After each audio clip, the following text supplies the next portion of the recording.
Hello everyone. जैसा कि आपको पता ही है, आईपीयू में 4 तरीके से एडमिशन होते हैं।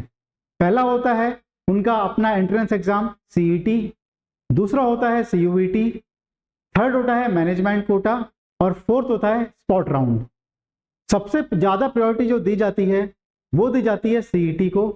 इसके अलावा सभी कॉलेजेस में 10% सीट्स मैनेजमेंट कोटा के लिए रिजर्व हैं। अगर कोई कॉलेज चाहे तो ज़रूरी नहीं है वो मैनेजमेंट कोटा से भी एडमिशन ले, यानी कि वो 10% सीट जो रिजर्व हैं वो कैंसिल कर सकता है मैनेजमेंट कोटा की, यानी कि 100% जो वेटेज है वो सीईटी को दिया जा सकता है। आज के वीडियो में हम बात करने वाले हैं मैनेजमेंट कोटा के एडमिशन के बारे में। रूल के अकॉर्डिंग 10% से ज़्यादा सीट्स किसी भी कॉलेज में रिजर्व नहीं हो सकती हैं मैनेजमेंट कोटा के लिए।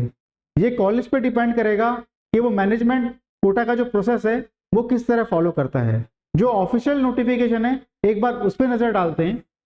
ऑफिशियल नोटिफिकेशन में जो सबसे इंपॉर्टेंट हाईलाइटेड पॉइंट है वो ये वाला है, विच सेज दी मैं उसको हाईलाइट भी कर देता हूं, आपको इजीली समझ में आएगी वो चीज। According to the point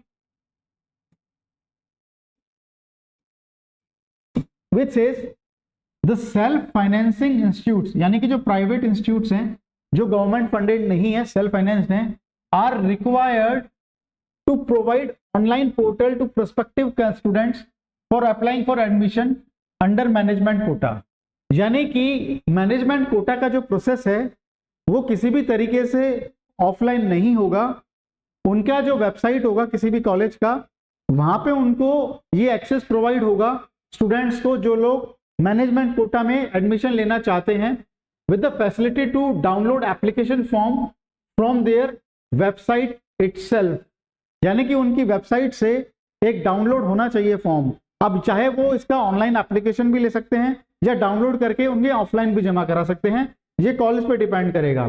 accordingly all the prospective candidates who have appeared in the national level test और द यूनिवर्सिटी सीईटी 2024, यानी कि एडमिशन का जो प्रोसेस होगा मैनेजमेंट कोटा का वो ऐसा भी हो सकता है कि वो नेशनल लेवल का कोई एंट्रेंस एग्जाम हो या यूनिवर्सिटी का अपना सीईटी हो, दोनों के बेसिस पे ही अगर एडमिशन लिया जा रहा है as required for admission and who also fulfil the eligibility criteria as laid down in the admission brochure 24-25 if interested to participate in the management quota admission process to be conducted by the respective affiliated self-financing institute are hereby informed and advised to regularly visit the website of the respective institutes। कहने का मतलब यही है कि कोई भी student को अगर मैनेजमेंट कोटा में अप्लाई करना है तो उसे उसके लिए जो कॉलेज की वेबसाइट है उस पर विजिट करना होगा और अप्लाई करना होगा। जो काउंसलिंग प्रोसेस है वो कॉमन है, लेकिन अगर किसी स्टूडेंट को किसी पर्टिकुलर कॉलेज में मैनेजमेंट कोटा में एडमिशन लेना है तो उसके लिए उस पर्टिकुलर कॉलेज की वेबसाइट पे जाके ही अप्लाई करना होगा। अच्छा, अगर किसी स्टूडेंट्स को एक कॉलेज के 2 या 3 कोर्सेज के लिए अप्लाई करना है तो उसको सेपरेट एप्लीकेशन फॉर्म फिल करने होंगे। एक एप्लीकेशन फॉर्म की जो कॉस्ट होगी वो होगी 2500 रुपीज। अब अगर आपको किसी कॉलेज में सपोज 2 कोर्सेज के लिए अप्लाई करना है तो आपकी टोटल फीस हो जाएगी 2500 प्लस 2500, या एक कोर्स के लिए सपोज आपको 3 कॉलेज में अप्लाई करना है तो आपकी टोटल फीस होगी 2500 इंटू 3 यानी कि 7500 रुपीज। कहने का मतलब यह है किसी भी कॉलेज में किसी पर्टिकुलर कोर्स के लिए 2500 रुपीज का अमाउंट आपको पे करना होगा, वो यहाँ पे मेंशन किया हुआ है। और जैसे जैसे आप नंबर ऑफ कॉलेज बढ़ाते हैं या नंबर ऑफ कोर्सेज बढ़ाते हैं वो उसी प्रपोर्शन में आपका बढ़ता जाएगा। The prospective students are also advised to collect the acknowledgement slip at the time of submission of the downloaded application form. तो जब आप फॉर्म सबमिट करेंगे तो वहां पर आपको एक एक्नॉलेजमेंट स्लिप प्रोवाइड होगी, वो आपको संभाल के रखनी है, वो आपके फर्दर एडमिशन प्रोसेस में काम में आने वाली है। यहां पे उन्होंने फीस की बात की है जो मैंने आपको पहले ही बता दिया है। Management quota registration and counselling fee to be charged by the institute shall not be more than 2500 rupees which is non refundable.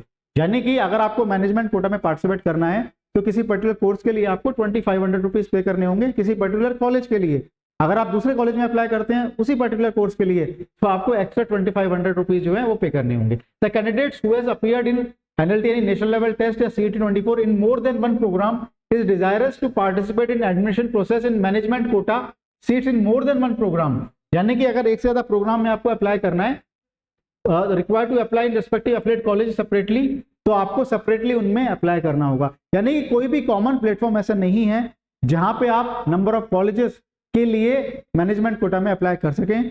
Separate college के लिए, सेपरेट कोर्सेज के लिए आपको सेपरेटली ही जो है अप्लाई करना होगा और 2500 रुपीज पे करने होंगे। सो ये भी एक वे है जहां पे आप मैनेजमेंट कोटा में एडमिशन ले सकते हैं। मेरा ऐसा मानना है कि अभी आपको जल्दबाजी नहीं करनी चाहिए। आपको ऐसा लग रहा होगा कि मेरा स्कोर बहुत कम है, लेकिन जैसे जैसे एग्जाम का रिजल्ट डिले हो रहा है, जैसे आपको पता ही है CUET का रिजल्ट डिले हो रहा है, जिसके चलते IPU का एडमिशन प्रोसेस भी थोड़ा डिले हो गया है और बाकी सभी कॉलेज का एडमिशन प्रोसेस डिले हो रहा है। तो इतना कंपटीशन अब नहीं रहने वाला है और काफी एंड के राउंड तक मैं पिछली बार भी देखा गया है कि जिनकी रैंक काफी पीछे आती है उनको भी लास्ट के राउंड में एडमिशन मिल जाता है, क्योंकि काफी एडमिशन जो है वो विड्रॉ हो जाते हैं। सो आपको भी जो है अपना पेशेंस बनाए रखना है एक अच्छे कॉलेज में एडमिशन के लिए। ऐसा नहीं है आपको लग रहा होगा कि मेरा स्कोर काफी कम है, CET एग्जाम काफी डिफिकल्ट आया था इस बार, तो जब एग्जाम डिफिकल्ट आया है आपका तो आपकी कट ऑफ भी काफी कम जाएगी, रिजल्ट भी काफी डिले हो रहे हैं। तो अल्टीमेटली आप देखेंगे कि अगर आपका स्कोर कम भी है तो भी आपको एक डिसेंट सा कॉलेज मिल सकता है। अगर लास्ट ईयर के स्कोर के हिसाब से कंपेयर करें CUET के, तो अगर आपका 300 प्लस भी स्कोर आ रहा है ओवरऑल, तो आप मान के चलिए कि आपको एक अच्छा कॉलेज मिल सकता है। बशर्ते आपको first round of counselling, second round of counselling, third round of counselling तब तक बने रहना होगा, क्योंकि धीरे धीरे काफी एडमिशन जो है वो विड्रॉ होते हैं, क्योंकि बहुत सारे स्टूडेंट्स किसी प्राइवेट कॉलेज में एडमिशन ले लेंगे या किसी दूसरे कोर्स में अप्लाई कर देंगे, तो एंड तक बने ही नहीं रहते हैं। वो पार्टिसिपेट तो कर लेते हैं CSER पोर्टल में, लेकिन जैसे जैसे एडमिशन डिले होता है वो वहां से मतलब क्विट कर जाते हैं, विड्रॉ कर लेते हैं अपना एडमिशन, और जो वैकेंट सीट है उन पे एडमिशन आपको मिल जाता है। तो यहाँ भी यही बताया गया है आपको कि जल्दबाजी नहीं करनी होगी आपको। मैं तो कहता हूँ कि आप एडमिशन प्रोसेस के लिए जल्दी ना करें, even though your score is low, तो भी आप बने रहें। अब जैसे कि आप मैनेजमेंट कोटा के एडमिशन के लिए आप अप्लाई करना चाहते हैं, तो उसके लिए आपको थोड़ा सा पेशेंस, जल्दबाजी नहीं करनी है, क्योंकि अभी तो किसी भी कॉलेज ने मैनेजमेंट कोटा के लिए अपनी वेबसाइट पे ऑप्शन दिया ही नहीं है। तो जब वो ऑप्शन दिया जाएगा तब तक शायद CUET का रिजल्ट भी आ जाए, और IPU की काउंसलिंग प्रोसेस में तो आप पार्टिसिपेट कर ही रहे होंगे, तो उसके भी काफी काउंसलिंग के राउंड जब ओवर हो जाएंगे तो उसमें भी आपके एडमिशन के चांसेस बन जाएंगे। मेन पॉइंट तो यही थे। बाकी एक बार आप जो IPU का ब्रोशर है वो भी डिटेल में पढ़ लें मैनेजमेंट कोटा के एडमिशन के लिए। जो रिजर्वेशन कोटा बताया गया है वो इस तरह बताया गया है, ये तो आपको पता ही है कि दिल्ली स्टूडेंट्स में जो है 85% रिजर्वेशन रहता है किसी भी कॉलेज में, और जो आउटसाइड दिल्ली हैं उनके लिए 15% रिजर्वेशन रहता है। अब इस 85% में हर कॉलेज में आपका 10% रिजर्वेशन होगा, कैटेगरी वाइज ही होगा, वो मैनेजमेंट कोटा के लिए होगा। सिमिलरली आउटसाइड दिल्ली में जो 15% है उसमें जो 10% होगा वो आपका आउटसाइड दिल्ली के लिए मैनेजमेंट कोटा का कोटा रिजर्व होगा, और उसमें कैटेगरी वाइज रिजर्वेशन होगा। इस तरह आपको डिटेल दी गई है यहाँ पे। तो कैटेगरी वाइज भी अगर आप अप्लाई करेंगे तो भी आपकी जो नंबर ऑफ सीट्स हैं वो काफी कम हो जाएंगी। बाकी और कोई डाउट होता है आपको तो कमेंट सेक्शन में पूछ लें, और ज्यादा अभी हरी ना करें एडमिशन के लिए। थोड़ा डिले जरूर हुआ है, लेकिन इसका मतलब ये नहीं है आप किसी दूसरे कोर्स जो पसंद का ना हो, या कोई ऐसा कॉलेज जो लगता है आप उससे बेटर परफॉर्म कर सकते हैं वो आपको मिल सकता है। तो थोड़ा सा पेशेंस बनाए रखें, कमेंट सेक्शन में अपने डाउट्स पूछते रहें। Good luck, thank you.